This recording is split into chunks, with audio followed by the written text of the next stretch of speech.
So before jazz was around, we had classical music. Classical music traditionally builds chords in thirds.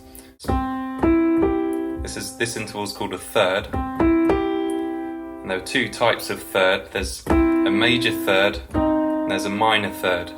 Major third is 4 half steps away. So if you start on 0 and count 1, 2, 3, 4, you'll make a major third.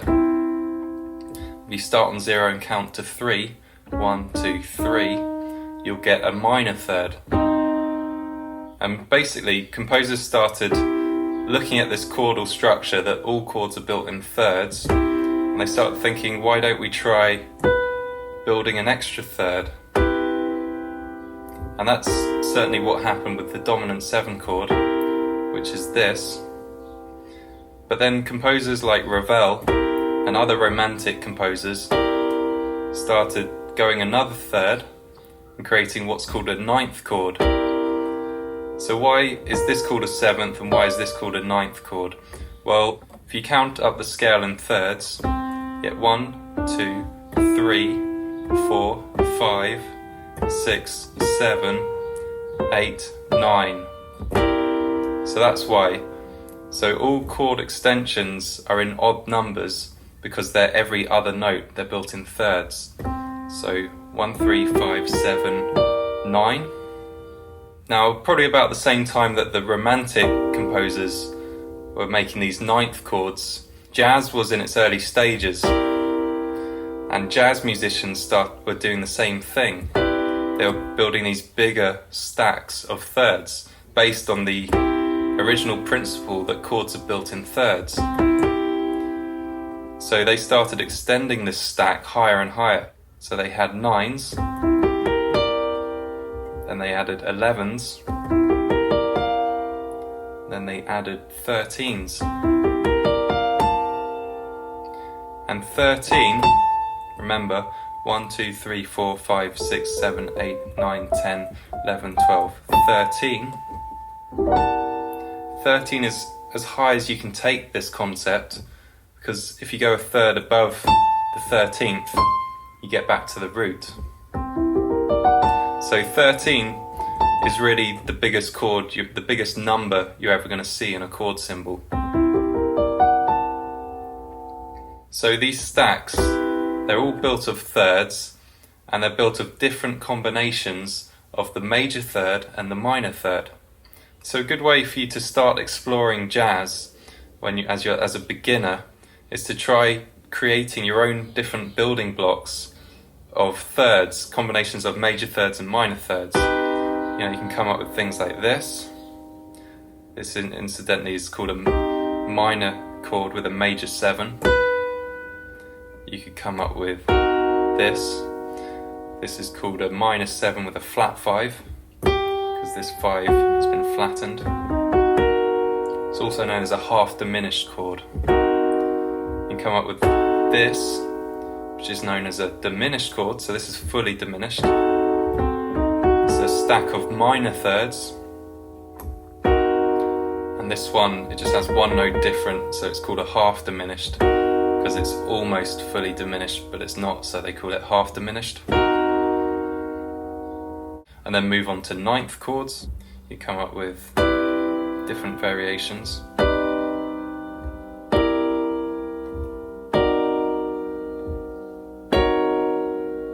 These are all just stacks of thirds. So I've got a minor third, major third, minor third.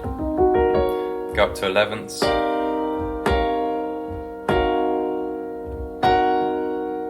And then go up to 13ths.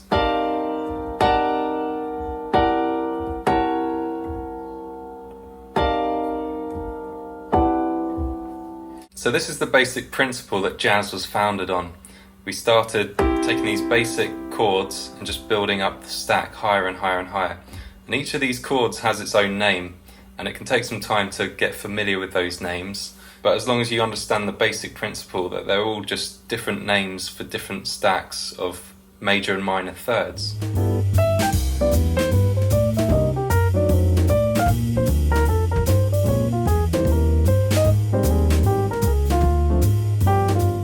the chordal tones of a chord are 1, 3, 5. That's a basic triad. Then you can call the 7th, the 9th, the 11th and the 13th. These are all extended harmony notes. They're called extensions, chord extensions. And all of these notes, all of these extensions can be tweaked either way. They can be sharpened, like if I want to sharpen this 9, I'll say sharp 9 in the chord symbol. Or they can be flattened. If I take this note, the 7th, and I want to say flat 7, become this. And this happens all the time in jazz. These extended notes get tweaked either way. So let's take a dominant 7. You might see flat 9, so you take a natural 9, which is D, and you flatten it. You might see sharp 11, which you see a lot, so you take the natural 11 in the scale of C major, the white notes is F, you sharpen it. You might see a 13, and it might say flat 13, so you flatten it. So that's what it means when you see flat 9, sharp 9, flat 11, sharp 11, flat 13, natural 13. All these chord extensions can be tweaked up or down.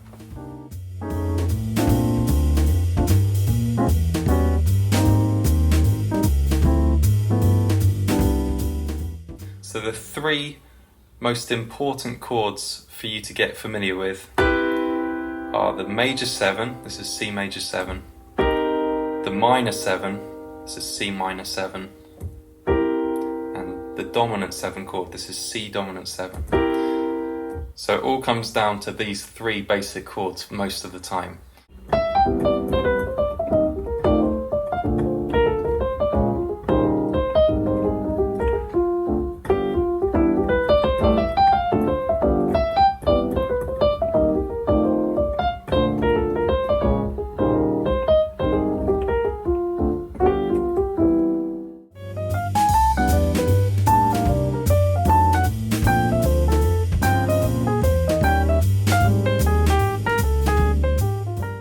So basically every genre of music has its own characteristic chord progressions. You've probably heard people say that all pop songs are written with just 4 chords, and that's true. You may also be aware that most of early classical music was the same, only 3 chords in fact. Most of Beethoven was just the 1 chord, the 4 chord, and the 5 chord. There was a lot of that. Mozart and composers of that era. Most of their music was based around these 3 chords. And the same's true for jazz music. So jazz has its own set of chords, and those 3 chords that would have to sum up jazz would be the 2-5-1. So the phrase 2-5-1 uses the Roman numeral system of numbering chords. So if you take any scale, take C major, you can build a different chord off each scale degree. You can build it off the root, the 2nd, the 3rd, the 4th, the 5th, the 6th, the 7th, and the root. Now the 2-5-1 refers to the 2 chord, and you build a chord off that scale degree, and you keep all the notes within the scale that you're in. So we're in C major right now. So the 2 chord of C major would be D minor. Then the 5 chord would be built off the 5th scale degree of C major. So 1, 2, 3, 4, 5 would be G. And we're just going to build thirds up from the root note using notes within the scale. So we're not using any black notes or anything, purely because we're in C major. And then the 1 chord would be C, build up in thirds. Now here's the thing, every chord in jazz pretty much has a 7th on it. So when someone says 2-5-1 or play a 2-5-1 in C or something, it's always a given that each of those 3 chords has a 7th on it, at least. So D minor isn't just D minor, it's D minor 7. The 5 chord, G, isn't just G major, it's G dominant 7. And the one chord, C major, isn't just C major, it's C major 7.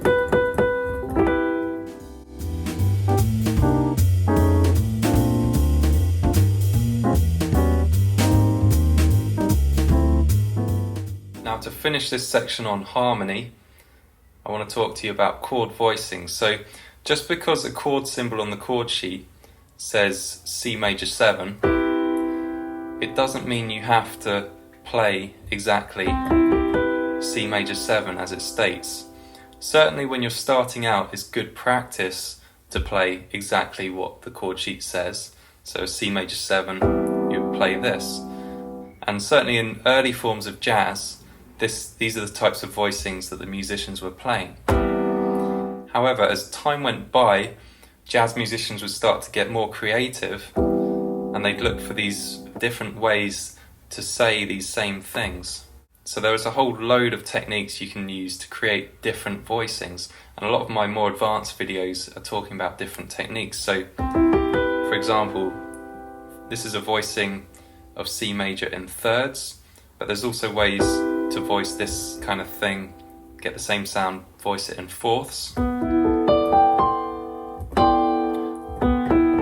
Each note is a fourth apart. Fifths. More or less, most of the notes are a fifth apart, interval of a fifth. Or seconds, where most of the notes are a second apart, so major seconds. And if I enclose my voicings in an octave, I'll create what's known as a block chord, which is a very film noir, dated kind of sound.